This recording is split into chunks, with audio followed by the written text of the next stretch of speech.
Yan. May bago akong ginawa, automatic water level. Yan. Ito at naka-on na itong gripo para hindi na ako aantay na mapulo pa. Tingnan mo. Nabawasan. Yan. Kung nabawasan tubig, yan. Pusa na siya. Pag napuno na, pusa na siya, nag-automatic. Pag kumabot na dito yung tubig, yung tatansyahin mo lang yung tubig hanggang saan gusto mo. Dami ako, ginawa ko punong-puno para sakto-sakto. Pusa na siya nag-automatic pag kumabot na doon. Para iwan ko lang, hindi na ako babalik. Kita mo, mamatay na siya pusa. Hanggang dito na yung tubig niya, hindi natatapon, sakto. At hindi mo napatayin itong pinaka niya, gripo. Yun, babawas tayong tubig.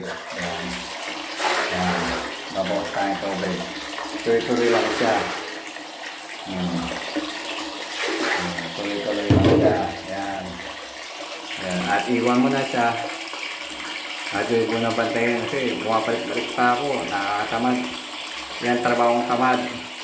Wala ka nang intindihin. Babalik-balik ka pa kung tumapon na. Yan, nag-automatic na lang siya na cut off na yung water niya. Yan. Yan, mamamatay na siya. Diba? Ayos. Successful. Okay.